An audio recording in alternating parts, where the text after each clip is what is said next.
बहुत समय पहले की बात है। एक घना और रहस्यमय जंगल था, विलोक वन, जहां एक शक्तिशाली दानव रहता था। उसका नाम था केतु।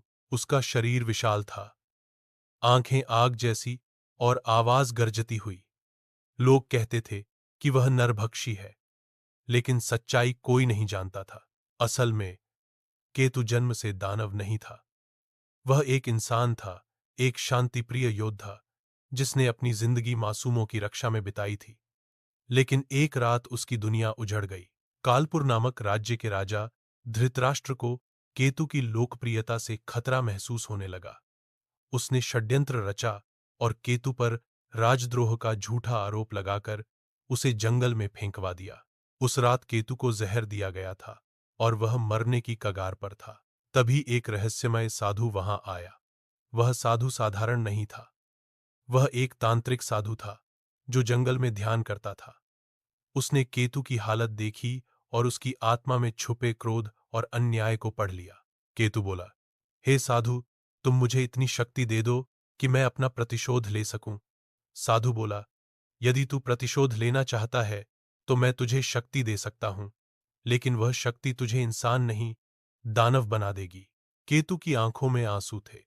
वह फुफकारा, मुझे इंसान नहीं बनना। अगर इंसानों ने ही मेरा सर्वनाश किया है, मुझे वह शक्ति दो जो सबको उनके किए का हिसाब दे सके।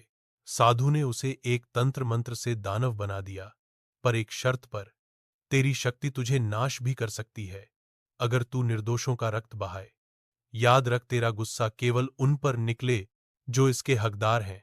केतु अब दानव बन गया और वह अपना प्रतिशोध लेने के लिए जंगल से निकलकर महलों की तरफ चल दिया। वह हर रात उन सैनिकों को खोजता जिन्होंने उसे धोखा दिया।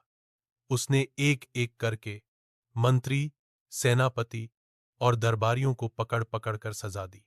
उनके पापों को उजागर किया और उन्हें वही दर्द दिया जो उसने झेला।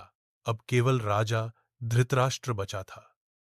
राजमहल के द्वार पर जब केतु पहुंचा तो सैकड़ों सैनिक उसका रास्ता रोकने आए, लेकिन वह हवा की तरह उड़ता, बिजली की तरह गरजता और राजा के दरबार में पहुंच गया। धृतराष्ट्र कांपने लगा। उसने कहा, मुझे मारने से तुझे क्या मिलेगा? केतु बोला, मुझे इंसाफ चाहिए और वो तुझे जीते जी भुगतना होगा। केतु ने राजा को नहीं मारा, बल्कि उसकी सारी संपत्ति गरीबों में बांट दी और उसे उसी जंगल में निर्वासित कर दिया जहां कभी उसे फेंका गया था। अब केतु फिर से उसी साधु के पास लौटा।